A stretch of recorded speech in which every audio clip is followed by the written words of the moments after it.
ನಮಸ್ಕಾರ ಸ್ನೇಹಿತರೆ, ನಮ್ಮ ಚಾನಲ್ಗೆ ನಿಮ್ಮೆಲ್ಲರಿಗೂ ಸ್ವಾಗತ. ಸ್ನೇಹಿತರೆ, ಒಂದು ಪ್ರಶ್ನೆ ಅನೇಕ ಜನರ ಮನಸ್ಸಿನಲ್ಲಿ ಮೂಡಿರುತ್ತದೆ. ನಾವು ಈ ಜನ್ಮಕ್ಕೆ ಬರುವ ಮೊದಲು ಯಾರು ಆಗಿದ್ದೆವು? ಹಿಂದಿನ ಜನ್ಮದಲ್ಲಿ ಯಾವ ರೀತಿಯಲ್ಲಿ ಜೀವನ ನಡೆಸಿದ್ದವು? ಸಂಖ್ಯಾಶಾಸ್ತ್ರದ ಪ್ರಕಾರ ಪ್ರತಿಯೊಬ್ಬ ವ್ಯಕ್ತಿಯ ಹುಟ್ಟಿದ ದಿನಾಂಕವು ಕೇವಲ ಒಂದು ಸಂಖ್ಯೆಯಲ್ಲ. ಅದರಲ್ಲಿ ವ್ಯಕ್ತಿಯ ಸ್ವಭಾವ, ಜೀವನದ ಪಾಠಗಳು, ಕರ್ಮಗಳು ಮತ್ತು ಪೂರ್ವಜನ್ಮದ ಕೆಲವು ರಹಸ್ಯಗಳು ಅಡಗಿವೆ ಎಂದು ನಂಬಲಾಗಿದೆ. ಇಂದು ನಾವು ಮೂಲ ಸಂಖ್ಯೆ 1ರಿಂದ 9ರವರೆಗೆ ಪ್ರತಿಯೊಂದು ಸಂಖ್ಯೆಯ ಹಿಂದಿನ ಜನ್ಮದ ರಹಸ್ಯವನ್ನು ತಿಳಿಯೋಣ.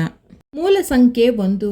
ನಿಮ್ಮ ಜನ್ಮ ದಿನಾಂಕ 1, 10, 19 ಅಥವಾ 28 ಆಗಿದ್ದರೆ ನಿಮ್ಮ ಮೂಲ ಸಂಖ್ಯೆ 1. ಸಂಖ್ಯಾಶಾಸ್ತ್ರದ ಪ್ರಕಾರ ಇಂದಿನ ಜನ್ಮದಲ್ಲಿ ನೀವು ರಾಜ, ರಾಣಿ, ಸೇನಾಧಿಪತಿ ಅಥವಾ ದೊಡ್ಡ ನಾಯಕನಾಗಿದ್ದಿರಬಹುದು. ನಿಮ್ಮಲ್ಲಿ ನಾಯಕತ್ವದ ಶಕ್ತಿ ಅಪಾರವಾಗಿತ್ತು. ಜನರನ್ನು ಮುನ್ನಡೆಸುವ ಸಾಮರ್ಥ್ಯ ನಿಮ್ಮಲ್ಲಿತ್ತು. ಆದರೆ ಕೆಲವೊಮ್ಮೆ ಅಹಂಕಾರದಿಂದ ಇತರರಿಗೆ ನೋವು ಉಂಟು ಮಾಡಿರುವ ಸಾಧ್ಯತೆಯೂ ಇದೆ. ಈ ಜನ್ಮದಲ್ಲಿ ನಿಮಗೆ ದೊರೆತಿರುವ ಪಾಠವೇನೆಂದರೆ ಅಧಿಕಾರಕ್ಕಿಂತ ಸೇವಾಭಾವ ಹೆಚ್ಚು ಮಹತ್ವ ನೀಡುವುದು. ಮೂಲ ಸಂಖ್ಯೆ 2. 2, 11, 20 ಅಥವಾ 29ರಂದು ಜನಿಸಿದವರು ಮೂಲ ಸಂಖ್ಯೆ 2. ಹಿಂದಿನ ಜನ್ಮದಲ್ಲಿ ನೀವು ಕಲಾವಿದ, ಸಲಹೆಗಾರ ಅಥವಾ ಪ್ರೀತಿಯಲ್ಲಿ ವಿಫಲರಾದ ವ್ಯಕ್ತಿಯಾಗಿದ್ದಿರಬಹುದು. ನೀವು ಭಾವನಾತ್ಮಕ ಮತ್ತು ಪ್ರೀತಿಯ ಸ್ವಭಾವ ಹೊಂದಿದ್ದೀರಿ. ಸಂಬಂಧಗಳಿಗೆ ಹೆಚ್ಚಿನ ಮಹತ್ವ ನೀಡುತ್ತಿದ್ದೀರಿ. ಆದರೆ ಅತಿಯಾದ ನಂಬಿಕೆಯಿಂದ ಮನಸ್ಸಿಗೆ ನೋವು ಅನುಭವಿಸುತ್ತಿದ್ದಿರಬಹುದು. ಈ ಜನ್ಮದಲ್ಲಿ ಸ್ವಾವಲಂಬನೆ ಮತ್ತು ಆತ್ಮವಿಶ್ವಾಸವನ್ನು ಬೆಳೆಸಿಕೊಳ್ಳುವುದು ನಿಮ್ಮ ಜೀವನದ ಮುಖ್ಯ ಪಾಠವಾಗಿದೆ. ಮೂಲ ಸಂಖ್ಯೆ 3. 3, 12, 21 ಅಥವಾ 30ರಂದು ಜನಿಸಿದವರ ಮೂಲ ಸಂಖ್ಯೆ 3. ಹಿಂದಿನ ಜನ್ಮದಲ್ಲಿ ನೀವು ಧರ್ಮಗುರು, ಶಿಕ್ಷಕ, ತತ್ವಜ್ಞಾನಿ ಅಥವಾ ಬರಹಗಾರರಾಗಿದ್ದಿರಬಹುದು. ನಿಮ್ಮ ಮಾತಿನ ಶಕ್ತಿ ಮತ್ತು ಜ್ಞಾನದಿಂದ ಅನೇಕ ಜನರಿಗೆ ಮಾರ್ಗದರ್ಶನ ನೀಡಿದ್ದೀರಿ. ಆದರೆ ನಿಮ್ಮಲ್ಲಿದ್ದ ಕೆಲವು ಪ್ರತಿಭೆಗಳು ಸಂಪೂರ್ಣವಾಗಿ ಹೊರಬಂದಿಲ್ಲ. ಈ ಜನ್ಮದಲ್ಲಿ ನಿಮ್ಮ ಜ್ಞಾನವನ್ನು ಸಮಾಜದ ಒಳಿತಿಗಾಗಿ ಬಳಸುವುದು ಅತ್ಯಂತ ಮುಖ್ಯವಾಗಿದೆ. ಮೂಲ ಸಂಖ್ಯೆ 4. 4, 13, 22 ಅಥವಾ 31ರಂದು ಜನಿಸಿದವರ ಮೂಲ ಸಂಖ್ಯೆ 4. ಹಿಂದಿನ ಜನ್ಮದಲ್ಲಿ ನೀವು ರೈತ, ವಿಜ್ಞಾನಿ ಅಥವಾ ಕಠಿಣ ಪರಿಶ್ರಮಿಯಾಗಿದ್ದಿರಬಹುದು. ನಿಮ್ಮ ಜೀವನವು ತ್ಯಾಗ ಮತ್ತು ಶ್ರಮದಿಂದ ತುಂಬಿರುತ್ತಿತ್ತು. ಆದರೆ ಐಷಾರಾಮಿ ಜೀವನ ನಿಮಗೆ ಹೆಚ್ಚು ದೊರೆತಿರಲಿಲ್ಲ. ಈ ಜನ್ಮದಲ್ಲಿ ತಾಳ್ಮೆ ಮತ್ತು ಪರಿಶ್ರಮದ ಮೂಲಕ ಯಶಸ್ಸನ್ನು ಸಾಧಿಸುವುದೇ ನಿಮ್ಮ ವಿಧಿಯಾಗಿದೆ. ಮೂಲ ಸಂಖ್ಯೆ 5. 5, 14, 23ರಂದು ಜನಿಸಿದವರ ಮೂಲ ಸಂಖ್ಯೆ 5. ಇಂದಿನ ಜನ್ಮದಲ್ಲಿ ನೀವು ನಾವಿಕ, ವ್ಯಾಪಾರಿ ಅಥವಾ ಜಗತ್ತನ್ನು ಸುತ್ತಿದ್ದ ಅಲೆಮಾರಿಯಾಗಿದ್ದಿರಬಹುದು. ನಿಮಗೆ ಸ್ವತಂತ್ರವೇ ಜೀವನವಾಗಿತ್ತು. ಆದರೆ ಕೆಲವೊಮ್ಮೆ ಕುಟುಂಬದ ಜವಾಬ್ದಾರಿಗಳನ್ನು ನಿರ್ಲಕ್ಷಿಸಿದ್ದಿರಬಹುದು. ಈ ಜನ್ಮದಲ್ಲಿ ಸ್ವತಂತ್ರದ ಜೊತೆಗೆ ಕುಟುಂಬದ ಜವಾಬ್ದಾರಿಗಳನ್ನು ಸಮತೋಲನದಿಂದ ನಿರ್ವಹಿಸುವುದು ಮುಖ್ಯ.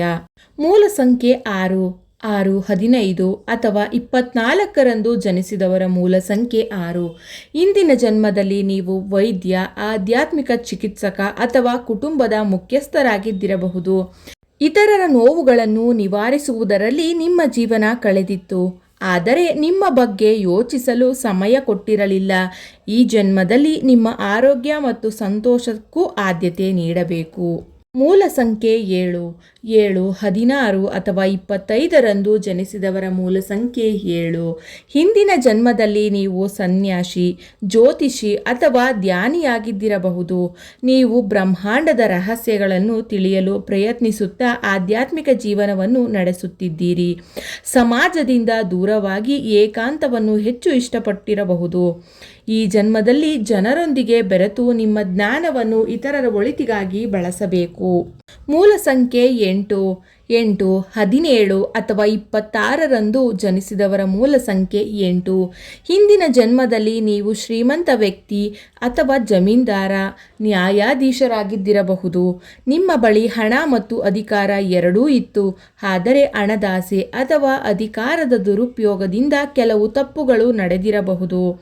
ಈ ಜನ್ಮದಲ್ಲಿ ಪ್ರಾಮಾಣಿಕತೆ ಮತ್ತು ದಾನ ಧರ್ಮಕ್ಕೆ ಹೆಚ್ಚಿನ ಮಹತ್ವ ನೀಡುವುದು ಅತ್ಯಗತ್ಯ. ಮೂಲ ಸಂಖ್ಯೆ 9. 9, 18 ಅಥವಾ 27ರಂದು ಜನಿಸಿದವರ ಮೂಲ ಸಂಖ್ಯೆ 9. ಹಿಂದಿನ ಜನ್ಮದಲ್ಲಿ ನೀವು ಸಮಾಜ ಸುಧಾರಕ, ಆಧ್ಯಾತ್ಮಿಕ ಗುರು ಅಥವಾ ಮಾನವ ಸೇವೆಗೆ ತಮ್ಮ ಜೀವನವನ್ನೇ ಸಮರ್ಪಿಸಿದ ವ್ಯಕ್ತಿಯಾಗಿದ್ದಿರಬಹುದು. ನೀವು ಅನೇಕ ಜನ್ಮಗಳ ಅನುಭವವನ್ನು ಹೊತ್ತುಕೊಂಡು ಬಂದ ಆತ್ಮ ಎಂದು ಸಂಖ್ಯಾಶಾಸ್ತ್ರ ಹೇಳುತ್ತದೆ. ಈ ಜನ್ಮದಲ್ಲಿ ಕೋಪ, ದ್ವೇಷ ಮತ್ತು ಸೇಡಿನ ಮನೋಭಾವವನ್ನು ಬಿಟ್ಟು ಪ್ರೀತಿ ಮತ್ತು ಮಾನವೀಯತೆಯೊಂದಿಗೆ ಬದುಕಬೇಕು. ಸ್ನೇಹಿತರೆ, ಇವೆಲ್ಲವೂ ಸಂಖ್ಯಾಶಾಸ್ತ್ರದ ನಂಬಿಕೆಗಳ ಆಧಾರದ ಮೇಲೆ ನೀಡಲಾಗಿರುವ ಮಾಹಿತಿಗಳಾಗಿದ್ದು ವೈಜ್ಞಾನಿಕವಾಗಿ ದೃಢೀಕರಿಸಲ್ಪಟ್ಟ ವಿಷಯಗಳಲ್ಲ. ಆದರೂ ನಿಮ್ಮ ಜೀವನದ ಬಗ್ಗೆ ಹೊಸ ದೃಷ್ಟಿಕೋನವನ್ನು ನೀಡುವ ಒಂದು ಆಸಕ್ತಿದಾಯಕ ವಿಷಯವಾಗಿದೆ.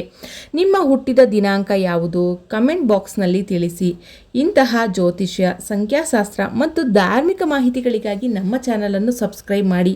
ವಿಡಿಯೋ ಇಷ್ಟವಾದರೆ ಲೈಕ್ ಮಾಡಿ ಮತ್ತು ನಿಮ್ಮ ಸ್ನೇಹಿತರೊಂದಿಗೆ ಹಂಚಿಕೊಳ್ಳಿ. ಧನ್ಯವಾದಗಳು.